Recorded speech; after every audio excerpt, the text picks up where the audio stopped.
the wheels hit the ground. And please, everybody, stay in your seats until we've reached the terminal. And they're up straight away. All the Nigerians are up straight away. Seat belts off, reaching for their mobiles, reaching for their laptops and all that, because you don't stop people doing business in Nigeria. It's one of those places that sounds like a mythical country, Venezuela. Yeah. Has a sort of allure. We all say, I'd love to be on a desert island on the beach where there's no noise or anything like that. We want noise. You want the noise to run the electricity. You want the noise of water running and all that sort of thing. If you don't have that, you can't suddenly say, I'm so happy. Well, I can't anyway. I think travelling is a very important part of survival when you get to my age. If you can still travel physically and mentally, there's no better way of sort of keeping going, really. But just go with eyes and ears open and you'll be okay. Good, we're going. Okay. Do you have any questions before we get started? You're the one with the questions. This is right. Yeah. And I will merely, have I any answers is the question you should ask. And I'll do my best. Sir Michael Palin, welcome back to the Travel Diaries. It is so lovely Thank to you. see you. How are you? I'm pretty well, really. You know, I think travelling is a very important part of survival when you get to my age. If you can still travel physically and mentally, there's no better way of sort of keeping going, really. And that's what I've been doing. Yeah. Is it almost therapeutic in a way for you? Yeah, I think it's very necessary. I mean, I was very lucky because I always wanted to travel. And knowing about the world when I was young was very important. I didn't think I'd ever have the chance to go anywhere.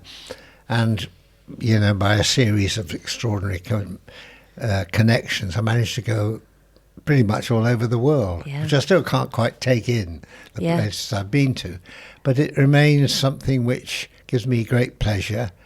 I'd like to get out of this country and see somewhere else for myself, because I think that's the way to really learn about other countries, is you've got to go there. Yeah.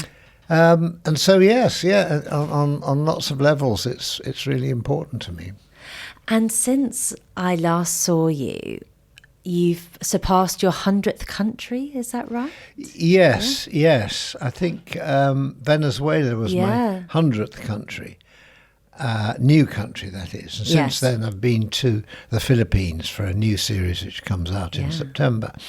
That's 101, so slightly older than me. When we last chatted here, I always tell my friends this, that you were the first person, basically, that I saw after the COVID lockdown. It's one of my good anecdotes that I broke the COVID lockdown by seeing Michael Palin. Good, well, how nice, yeah. Well, it was a terrible time, that, really. Yeah. One forgets how long it sort of was the period when you just didn't talk to anybody or meet anybody. Yeah. So, yeah. Good. And then since then, you've been to Iraq, Nigeria, Venezuela, and the Philippines on your kind of for your big shows. Yeah. And I'd love to start with Nigeria because, of course, that is now a book as well that you can read all about. And wow, what a transportative start that book has. I mean, I watched the TV show, which was out a little while back, wasn't it? Yes. Why Nigeria? Why did you choose that? Well, we'd fallen, I say we, which is a small team led by my director, Neil Ferguson, and the same cameraman, Jamie Gramston. We've kept a little team together because we went to North Korea, and that was quite an experience. Not many people spend 3 weeks filming in North Korea. That's quite tough. And at the end of it, we sort of bonded quite well and thought, where should we go next? And because North Korea was a kind of difficult place to film, you get some rewards from going there, which is mainly that other people don't go there. So we thought, where are other places where people don't go? I mean, there are plenty of examples, but we chose Iraq as our second one.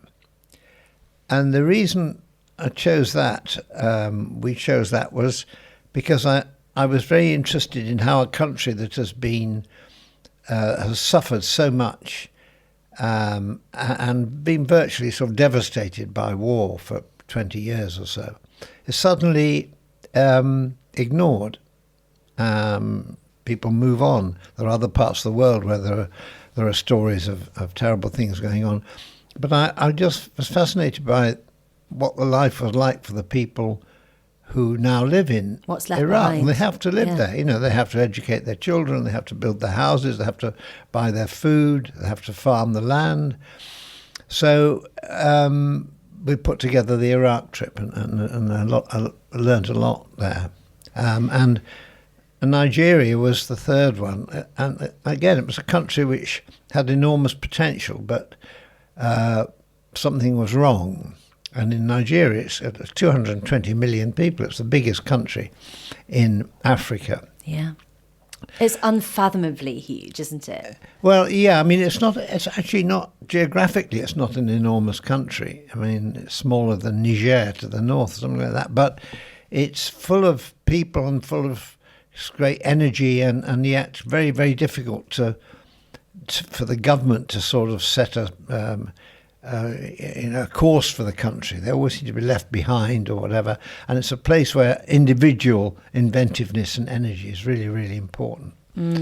So how does it work? How does it function? That was the reason why we went to Nigeria. Yeah, it was such a colourful, vibrant start. Yes.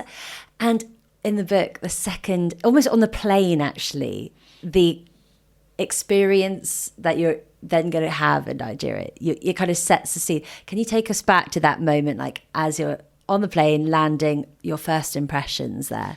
Yeah, well, we'd flown in over the Sahara into Nigeria, and you get to the point where I think there's a point where they say we've landed, the wheels hit the ground. And please, everybody, stay in your seats until we've reached the terminal. And they're up straight away. All the Nigerians are up straight away. Seat belts off, reaching for their mobiles, reaching for their laptops and all that. Because you don't stop people doing business in Nigeria just because you're going to the terminal. And it was wonderful. And they couldn't do anything about it. Yeah. There was no question of saying, "Oh, sit down again." They were off and ready, and that just gave me a very early flavour of what Nigeria was like. And it's like there are a lot of chances there, a lot of people seizing the opportunity, but you've got to do it yourself, you know? Yeah. No one else is going to help you. That's the feeling you get. Yeah. And that was the feeling sort of throughout the journey. I mean, we've drove in from the airport, and they have people hawking goods, you know, at sort of traffic lights, things like that, which you find in lots of countries. Usually it's bits of soap or some rather biros or something like that. But in Nigeria, again, they're a bit opportunist about it. Near our hotel, which I suppose is one of the more expensive hotels, they were hawking Scrabble and Monopoly sets and all that sort of thing. Well, you're the traffic lights. Yes, yeah. Just quickly buy a spontaneous board game. Yeah, actually, Scrabble would have been quite useful had we had the time to play. Yeah, that's so funny. And did you get that then energy throughout your journey from the people? Like they all had that kind of go-getter energy that was palpable? Yes, yeah. I mean, certainly in the south. In the north, which is the Hausa, where the Hausa people are, and that's Muslim, and that's much quieter. And we could tell the contrast was clear from the moment you landed in Kano. Everything was much quieter, and people were sort of outside drinking cups of tea and generally being a bit more reflective. And so, yes, I would say there was a big difference in the sort of feeling between the south and the north. And the north just quieter, but still, you know, Kano is a big city, 3 or 4 million people, a lot of businesses there, but it's not quite the same sort of level of energy you get in the south. Which place would you say kind of confounded your expectations of Nigeria, or your kind of preconceptions that you had before going in? That's a good question. I suppose the north and Kano most of all, because I kind of knew what Lagos was like, and there'd been documentaries about Lagos, and it's a sort of more of a Western vibe in Lagos. But the north, yes, it was just the completely different atmosphere up there. And what is it like kind of town. topographically? Like how does it look and feel? Well, for a start, it's desert mainly up the north. So you go from a very, very sort of green and fertile south, and gradually the savanna turns to scrub, and the scrub turns to desert. So north of Kano and all that is quite brown, quite barren. The city itself just feels much older than Lagos, much older. It has kind of, what would I say, a sort of low-rise calm to it. A low-rise calm. Yeah. It doesn't have that sort of thrusting, we can do this, we can build bigger and better. I'm sure it's there somewhere in the people's minds, but it was rather a rest after Lagos. Yeah. Can you see, I mean, I know that Lagos has quite a thriving art scene. People who are into art head to Lagos to see the galleries there.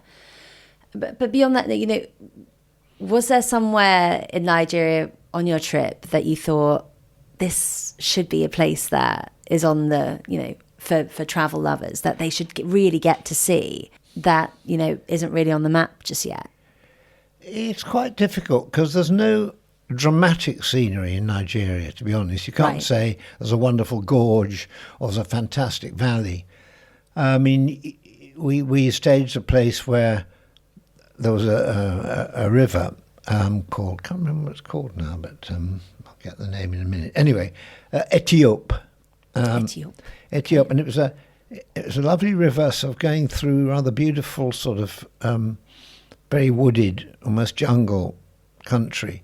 And apparently it's the deepest river in Africa or something like that. But anyway, that's very beautiful. But then, a few miles on, you get to Port Harcourt, and there are rivers there which are equally beautiful in their location, but they've been absolutely fouled up by the oil, which it's provided Nigeria with a lot of money and a lot of its prosperity, but it's provided also a real danger because people who are very poor, a country with 220 million, you can have a lot of poverty, tap the oil illegally out of pipelines, which aren't really protected, they just weave across the land.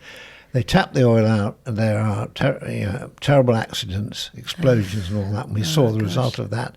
And it means a lot of oil just leaks out into these these beautiful rivers. So, that's the trouble with a place like Nigeria. There's the good and the bad side by side.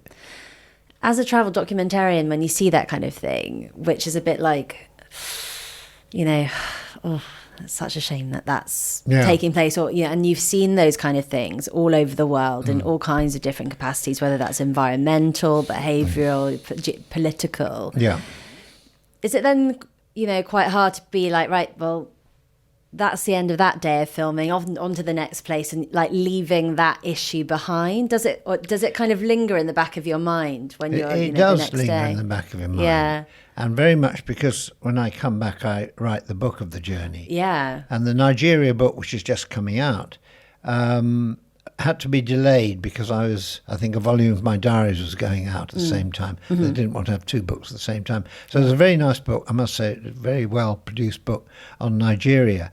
And I think you when you do these journeys, you're looking at lots of stories very, very quickly, but some do linger in the mind. And the two things about the Port Harcourt experience. One was just seeing a beautiful stretch of river totally fouled up by oil slick, and the other was meeting a man who had been badly burned in one of the explosions. A man of great dignity who was a painter, can't work anymore. He was badly burned, and because he was so poor and the village was so poor, he couldn't get treatment. So his body it's sort of healed itself. But, the wounds are something that normally would have been treated, but you can just see bits of his flesh sort of sponged up. So I don't mean to go on about it, but that's the sort of thing that does stick in your mind. Yeah. But I mean, that happens with a lot of stories that you do. Recently in the Philippines, talking to somebody whose son had been killed by the police in a raid. He was only 16. He's been out on his bike and all that, and talking to the mother there. That's painful. And she was. It happened a while ago, but she was still very, very tearful when she talked about it. So that sort of thing. Yeah, of course. The human that does stories. Stick in your mind. Yeah. And so the Philippines is coming up next. What drew you there? Well, I suppose the Philippines was, again, a country on the edge, although less dramatically so than Iraq or Nigeria. But it's a big country, a populous country, 14th biggest population in the world. And it's also on that sort of fault line, geopolitical fault line down the Pacific, which runs from Japan and Korea down through Taiwan, past the Philippines, and there's a great deal of sort of rivalry going on between the Chinese and the rest of the people who live there, whether they're Vietnamese or Malaysians or whatever. The Chinese really want to control this very, very important trade route, which goes up from Singapore up to into China and Japan. Very important for all their imports. So they want to make sure that they run the seas, and they don't. The smaller nations are sort of responding by saying, no, we've got our own sphere of influence. We want to kick back against the Chinese aggression. So we saw a bit of that. Interesting. That is interesting, isn't it? And just feels so timely and topical, and it's just going to be evolving, I guess, month by month by month. What also is interesting, I guess, about the Philippines, in contrast to, say, in Iraq or Nigeria, but Iraq in particular maybe, is that the Philippines is also a place that is on the backpacker tourist trail, it's a place that a lot of my friends, that I aspire to visit, to go to a beautiful, a beautiful deserted beach. Yeah. Did you also get to experience that side of things? Oh yeah, I mean, you can't really go to the Philippines because there's so many islands, and you have to, if you want to go around the country, you're going to have to go on little plane flights, and you fly over beautiful bays, wonderful beaches, some of them completely deserted.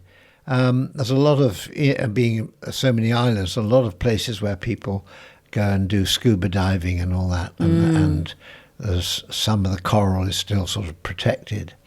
So yes, it's definitely a destination for travellers, because you can usually find somewhere which is fairly quiet and the water is clear and the beaches are empty. Did you have any lovely days off there? No, we didn't. We had a day off, but it was in a hotel somewhere. But it was okay. It was fine. But we did spend a night in a sort of little camp, which was entirely sort of au nature, just no electricity or running water, all that sort of thing, to experience what it was like to be in a beautiful place. I find that quite tricky, because whether whatever you may say, we all say, oh, I'd love to be on a desert island and a beach where there's no noise or anything like that. We want noise. You want the noise to run the electricity. You want the noise of water running and all that sort of thing. If you don't have that, you can't suddenly say, oh, I'm so happy. Well, I can't anyway. Yeah, no. But I'm getting old. I need my. You need your creature comforts. Yeah. Is there a place that you'd like to go back on holiday there? In the Philippines? I don't think it's a long way to the Philippines. I'm just saying this as an older traveller. It's 16 and a half hours to get there, which is a long trip. But once you were there, yes, there were lots of places where you could have a really, really nice time and be well looked after. There's a lot of hotel building going on. And the Filipinos are just lovely people. They're so helpful and friendly. And I know this is a bit of a cliche. You say, oh, the people are lovely. But they are so warm and friendly and helpful. And even the police there smile all the time, which is quite rare. Yeah. So you will be well looked after and you'll have a nice time, and they'll be warm and friendly and extremely helpful. So it is a very relaxing place, I think, to have a holiday. Yeah. Oh, I really look forward to watching that. Yeah. And then Venezuela. You said part of the appeal of Venezuela was that you knew really very little about it before going. Yeah. Sorry, are you worried about this? I'm not really. I think it's quite lovely. Yeah. Time moving on. Sorry, yes. Go on. So the appeal of Venezuela was really that you didn't know much about it before you went, and that was part of the reason you wanted to do the show there. Yeah, absolutely. It's one of those places that sounds like a mythical country, Venezuela. Yeah. Has a sort of allure. And I've been to South America, I've been to Colombia, I've been to Peru, I've been to Brazil, all the countries around it. But something about Venezuela, I was very curious what it looked like, what it felt like. So that was a real voyage of exploration for me. And what did it look like and feel like? If you were to paint a picture of it. Well, it's a stunningly beautiful country for a start, with all sorts of different environments, including the beautiful beaches on the Caribbean, and they're really very, very fine. Then you go further south, and you've got this wonderful plateau in a place called Canaima, with these, I think they're sort of several million years old. There's this plateau which has sort of gradually been eroded, but these great buttresses rise out of the jungle and all that. And on top of one of them is the tallest waterfall in the world, the Angel Falls. Yeah. So we were able to get to that rather trickily, but we were able to get there thanks to a very skillful helicopter pilot. Landed at the base of the tallest falls in the world, and that's quite something you've got. We had half an hour just to get wet, really, but look up and think, hey, this is amazing. But I'm rather a waterfall freak. Oh yeah. Yeah. Where are your other favourite waterfalls? Well, Victoria Falls, I think, is almost one, because that's such a sheer, wide, precipitous sheet of water just comes down. But then, the falls, the falls between Brazil and Argentina. Is it Iguazu? Iguazu Falls, thank you very much. Yeah. They are stunning too, just on the scale, the amount of water coming over. And I'm always fascinated by waterfalls, because, the rivers that turn into the falls are usually they're quite quiet, and tranquil, and suddenly, wham! Yeah. They turn to this boiling sort of fiery mess of water plunging down. But I do find them very dramatic. Yeah, it's quite sort of magical. The Venezuela has the waterfalls, and then, of course, you've got a sort of pampas area where there's a lot of wildlife. And then on the other side of the country, the Andes, the old roads wind up the Andes and all that. Stunning views, some nice little posadas to stay in and all that.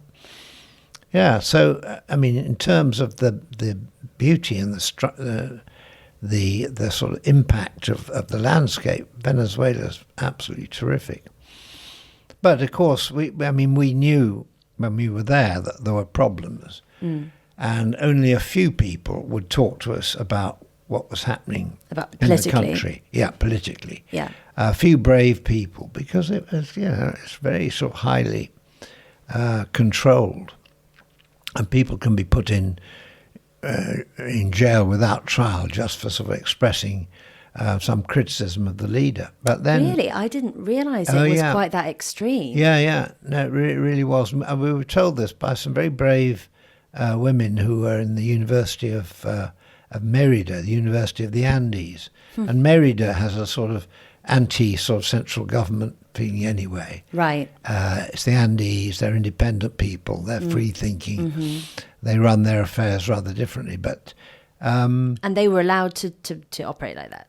Yeah, well, I don't know whether they were allowed or whether justice was sort of the long arm of the police didn't stretch to the Andes quite as much. Right, yeah, that makes sense. But I think it obviously did prevent some of these women from expressing what they wanted to say.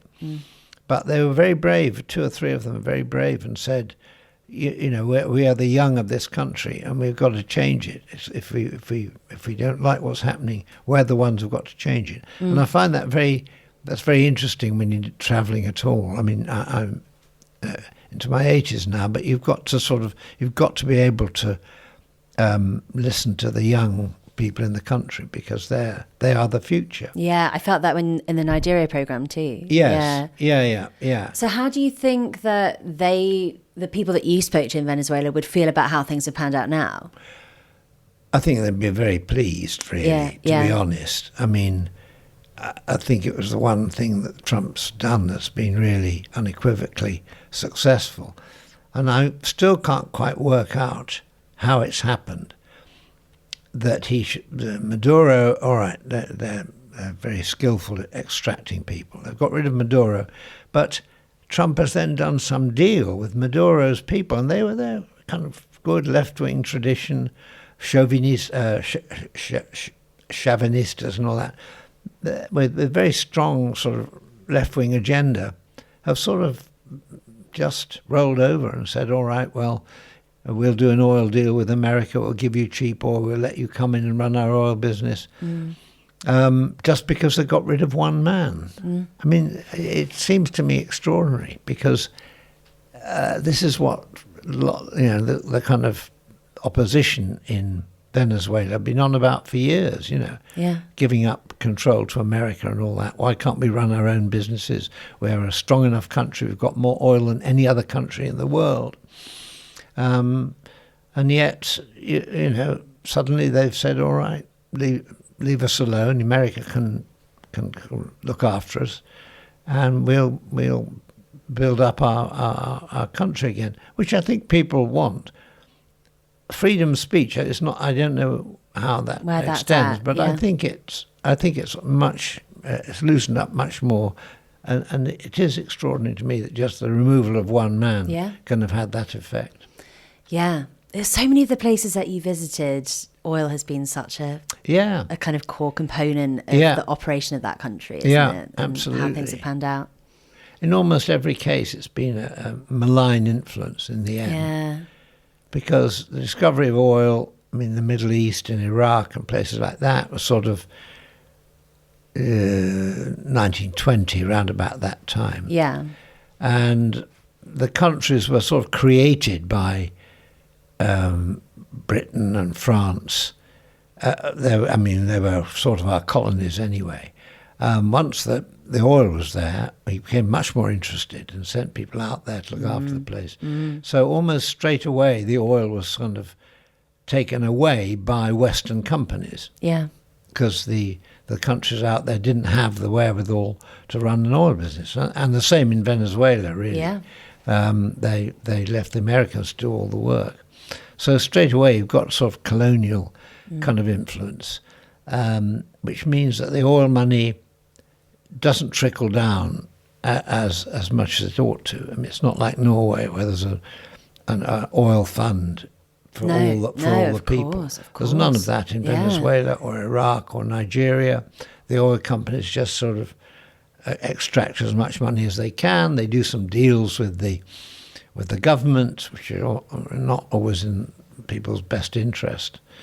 And it pollutes and it's dirty and all that, but it makes the world go around. It makes the world go round, and it gives these countries a false sense of security, and and what they've got to do, really, I think, is use the oil money to boost their own economies, to create wealth of their own in the country. Absolutely. Well, I have asked my listeners to come up with some new travel chapters for you, Michael, because obviously we heard your fantastic 7 chapters back in 2020, I think it was. So our first one is this. The place that was nothing like its reputation. You've spent much of your travel career going to places that people think that they understand through the headlines. But which country was most unlike its reputation, would you say? Well, I'd have to say Iraq. Because, really? Well, yeah. I mean, Iraq is possibly, of all the countries in the world, because of the war and Saddam Hussein and weapons of mass destruction, that was just associated with disorder, chaos, killing, and general sort of warfare. And yet, going there, I found, to my surprise and relief, that there are people there who want to see visitors, welcome visitors. They'll like anywhere else, but they'll make meals for you. They're very, very pleased that you've come to their country. But I mean, it's hanging on a thread. Iraq. It's about, you've got the Kurds in the north, and you've got Shia Muslims more in the south. So there are differences, but there are things to see. You forget it's where civilization began. The oldest civilization in the world was in Mesopotamia. Yeah. The rivers of the Tigris and Euphrates, which we followed down through Iraq. And so you can still see in some of the cities the impact that this age centuries, thousands of centuries old tradition. And could you see that visually, as if you're a historical traveller? Would this be a wonderful place to get to if you could? It's the only place in the world where I've known the Ziggurats, and Ziggurats are like pyramids. They're huge constructions, and they're quite well looked after in Iraq, so you can go and visit them and walk around them, and indeed walk up them, and just marvel at the skill of masons and builders at a time, when the rest of the world, we were just putting stones together in a Stonehenge. Yeah. And also Stonehenge versus the pyramids. The Ziggurats is well, quite the contrast. Quite the contrast. I mean, Stonehenge is terrific, but it's so spectacular, the ziggurat in the middle of this plain. You just work out how they built it. How did they build it? How did they do it? Yeah, they must have taken a while. And I suppose they had everybody, probably slave labour, but everybody sort of worked on it. Yeah. But just the idea of contemplating building something this big, and no one's quite sure whether it's a sort of religious building or what, or just showing the local power. But also, you can go to Babylon. Babylon, we all know Babylon somewhere or another, usually some terrible nightclub in Ilfracombe. But cocktail bar. Yeah, but there you can actually go and see the palace at Babylon, and it's built by Nebuchadnezzar or something like that, but it's still stunning, and they've done a lot of restoration work. And as far as I know, very little advertised and very few people go there. Yeah. So that was amazing. One of the kind of final frontiers for the intrepid traveller. Yeah. To discover. And I think they, hopefully now the worst of the wars are over there, that they'll be able to sort of begin to attract people. Brilliant. Well, James has asked, what is your number one travel destination that everyone should go to once in a lifetime? Well, they're very difficult I to know. list like that. You say one and then you think of another. But I would say Cuzco and Machu Picchu, are absolutely stunning combination. The Inca walls in Cuzco and the sheer stunning beauty of Machu Picchu, and the puzzle as to why they built at the top of this mountain and why they left it all. So you can wander through it and all that. So I think that I can't imagine anyone going to that sort of area and that combination of places and not being absolutely stunned with amazement. Yeah. When you saw it for the first time, how did you feel? Well, we got there late at night. We stayed, actually. You can stay up in Machu Picchu. There's not many rooms. But it was the morning, waking up in the morning with the mist just clearing off the top of the hills and clouds sort of draped around these buildings that are still there. There's a lot of walls still there of the old village. And then you look beyond that, and there's this huge bend in the river, thousands of feet below.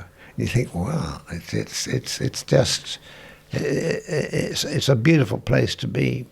For my listeners that maybe don't know the history behind Machu Picchu, in a nutshell, would you be able to kind of tell us what it is? Well, and no one knows exactly when Machu Picchu was constructed, but it was completely hidden for a long, long time until about a very early part of the 20th century. I think it was about 1910, when an American archaeologist discovered a few of these ruins and then began digging down and then found a whole sort of a whole world there of houses and streets. So, working out when it was built and particularly why the people left it is one of those great riddles. But I quite like those sort of riddles, why people, ancient civilizations were there and suddenly they disappear. There was this civilization in the middle of the Sahara called the Garamantes. And it was a thing on the radio recently about it. It was full of sort of trade and creating fabrics and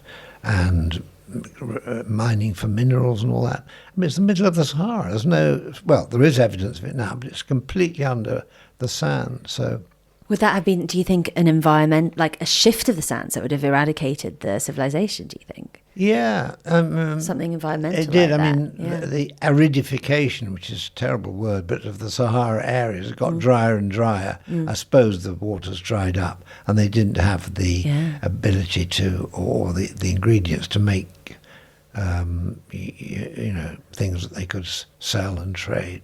There's something so enigmatic about so many of those structures in South America and spiritual and kind of the mysticism around them. Yeah. And you're continually surprised by how sophisticated they were. The archaeologists find beautiful sort of goblets and cups and bracelets made of sort of gold and all that sort of stuff in places where you think they're completely barren. So keep digging, guys. Keep digging. Absolutely. Okay, Jane says, what is the country you still quite can't explain? Is there a country that still resists explanation even to you? Well, they're all sort of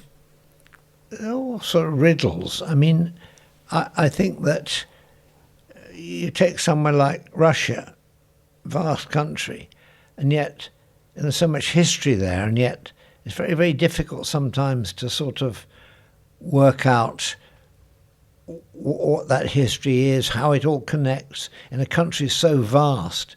Was it all based in Moscow and Leningrad at that time and all that? Why did they have the communist revolution there and not somewhere else? And I've been to Russia a few times. I mean, you can't really go now, which is a pity, because it's a place of wonderful sort of cities and towns and environments.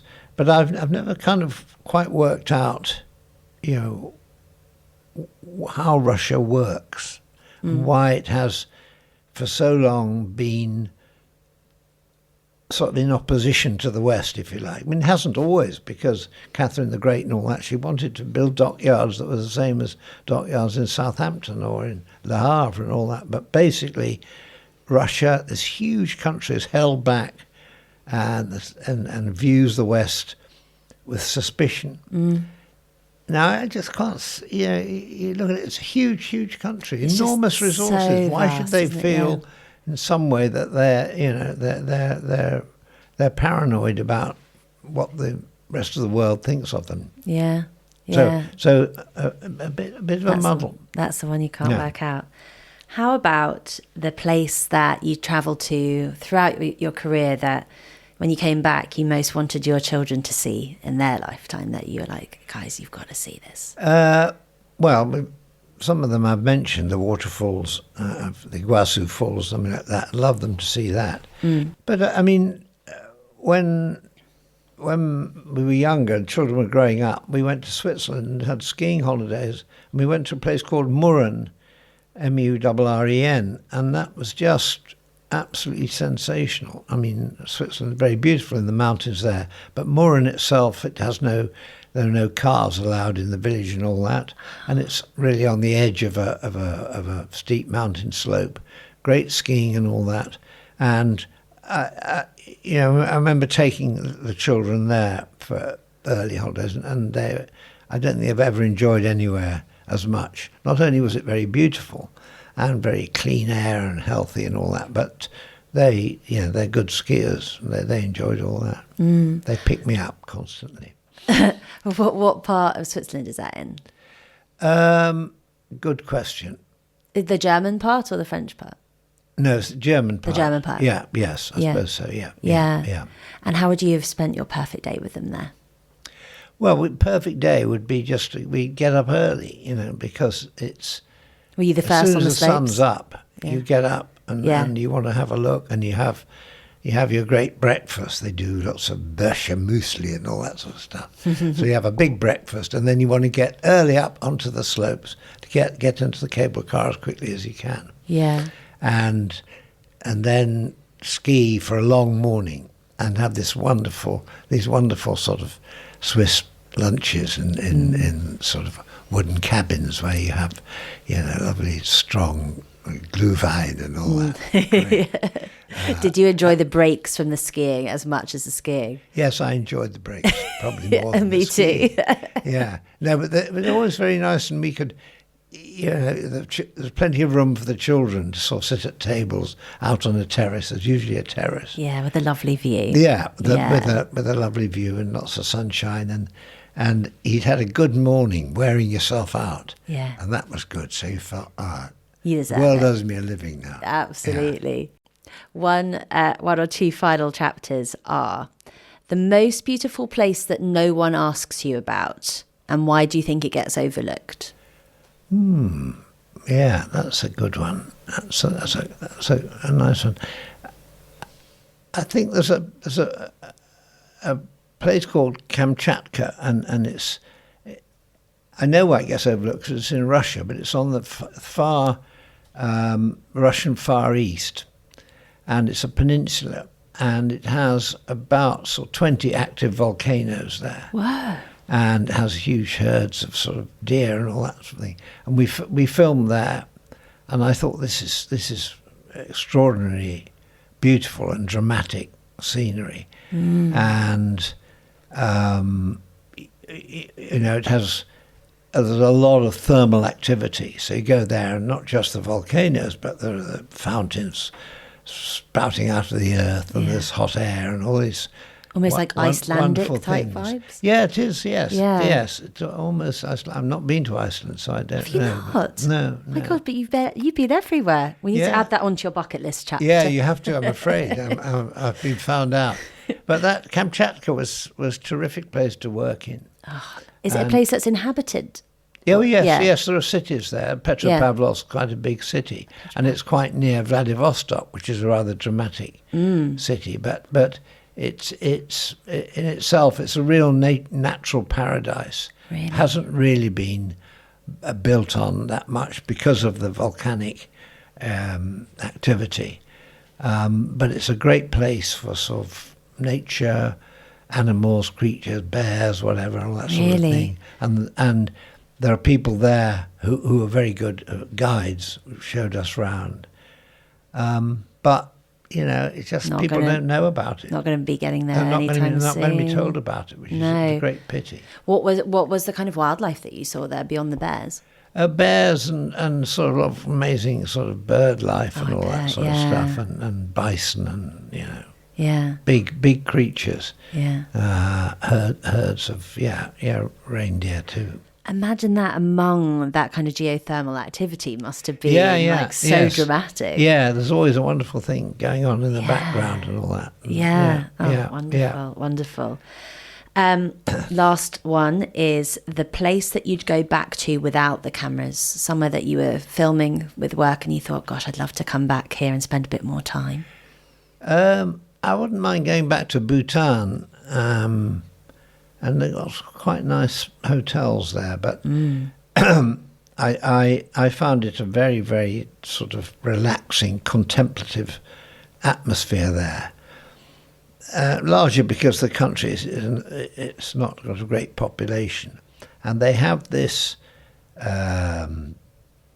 policy of preserving their history. So they wear their national dress, sort of long gowns for the men, and they only allow buildings to be built in their kind of wood and plaster style. So they're very conscious of their history. Yeah. And it's on the edge of the Himalaya, so you can go up to 23,000 feet, but you can come right down in a fairly short time to sea level. So if you want to wander around, you want to find the Himalaya sort of just a little glimpse of them, a sort of microcosm of what Himalayan life is like. I can't think of anywhere better than Bhutan. And the happiest people as well, right? They measure, is it gross national happiness that they measure? There's a real focus on making sure that the population are genuinely happy and content. Right. Yes, they have this national happiness. Yeah, which is lovely. Yeah. And maybe that's because their history is being, and their heritage and their identity is being preserved. Maybe that is what leads to people feeling happy. Yeah, why it should be particularly preserved there or not, I don't know. And we've got Nepal nearby, which is a great and beautiful place to go, but they've always had upheavals there, which Bhutan seems to have had a sort of steady, consistent sort of calm to it. Well, we always wrap up with your destination on the bucket list. So last time we spoke, Michael, it was Central Asia. Yeah. That was what was calling you, and if not the Dolomites. Is there a new destination that you'd like to get to? I wouldn't mind going to the Caucasus, to Armenia and Georgia, because I think there's a lot of history there. And they're small countries that sort of overlooked because squeezed between Russia and Turkey and Azerbaijan, the bigger countries now. I think in those mountain countries, they have a sort of culture which is different in each one and informed by, a history which has sometimes been quite violent. In Armenia they had sort of genocide at one time in 1914 or something like that. But I'd love to. A little wander through the Caucasus and Lake Mount Ararat, where Noah's Ark was sort of stranded. Yeah, was that in Armenia? I think it is. Yes, it's on the borders of Armenia and Turkey. So I'm not sure. I'm not sure about interesting. That. But yeah. I have seen a fair amount about Georgia because there are now direct flights there and it's becoming more popular. But I know very little about Armenia. Yeah. So that is one to... I know very little about Armenia, which is why I'm sort of tempted to go. Yeah. Brilliant. Oh, Sir Michael Palin, what a pleasure. Thank you so much for giving us your time again. You're one of the all-time great travellers, and we're so lucky to have you on the podcast. Thank you. That's very nice. But go and look for yourself. That's my message always. Look for yourself. Everyone will have a different reaction to the places they go to. But just go with eyes and ears open and you'll be okay.